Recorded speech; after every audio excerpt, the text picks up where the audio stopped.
ప్రభుత్వం అధికారంలోకి వచ్చిన తర్వాత ఇప్పటికి 5-6 సార్లు మేము ఇప్పటికి 12 సార్లు సీఎం రిలీఫ్ ఫండ్ ఇవ్వడం జరిగింది. చాలా వెనకబడ్డ కులాల వాళ్ళందరూ కానీ అందరూ పేదలైతే ఎవరైతే ఉన్నారో వాళ్లకు ఆర్థికంగా ఆసుపత్రుల ఖర్చులు పెట్టుకోలేక కొంత ఇబ్బందులు పాలవుతున్నారనే ఉద్దేశంతో తెలుగుదేశం పార్టీ అధికారంలోకి వచ్చినప్పటికీ సీఎం రిలీఫ్ ఇవ్వడం జరుగుతుంది.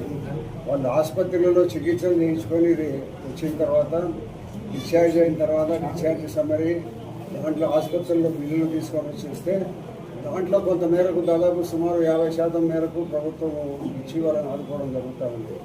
ఈ ప్రభుత్వం ఇప్పటికి 12 సార్లు ఇచ్చినాం. మేము దాదాపు 6 కోట్ల రూపాయల దాకా ఇచ్చినాం ఇంతవరకు కూడా.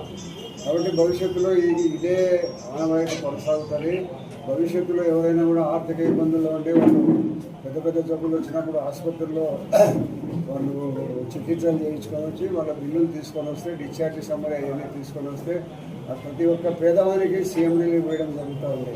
కాబట్టి సీఎం రిలీఫ్ వల్ల అందరూ ఆర్థికంగా కొంత వెసులుబాటు పొందుతున్నారు. భవిష్యత్తులో ఇదే పరిస్థితిని మేమందరం కొనసాగిస్తాము. ఇంకా మళ్ళీ ఇప్పుడు దాదాపు ఒక 100 ముఖ్యమంత్రి గారి దగ్గర ఉన్నాయి. అవి కూడా త్వరలోనే రిలీజ్ అవుతాయి. ఆ రిలీజ్ అయినవి కూడా మళ్ళీ ఇదే మాదిరి ఒక మీటింగ్ పెట్టుకొని అవన్నీ కూడా రిలీజ్ చేయడం జరుగుతుంది. కాబట్టి ఈ ప్రభుత్వం పేదవాని ప్రభుత్వము.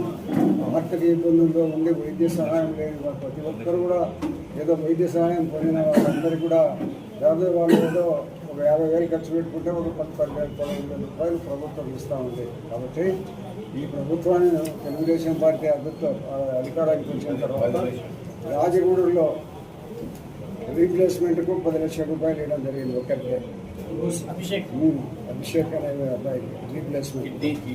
కాబట్టి కిడ్నీ ట్రాన్స్ప్లాంట్ కానీ హార్ట్ మార్చడానికి కూడా పెద్ద మొత్తంలో డబ్బులు ఇవ్వడం జరుగుతుంది. కాబట్టి ఈరోజు వీళ్ళందరూ కూడా ఇక్కడ వచ్చిన వాళ్ళందరూ కూడా చెక్కులు పంపిణీ చేయడం జరుగుతుంది.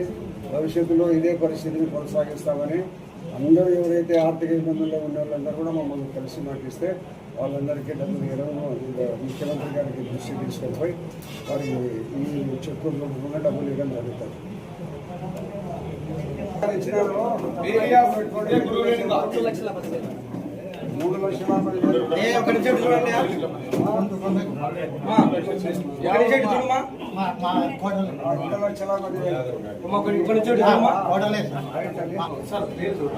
చంద్రబాబు నాయుడు 35,000 తీసుకున్నాను. కరెక్టేనా అబ్బాయి?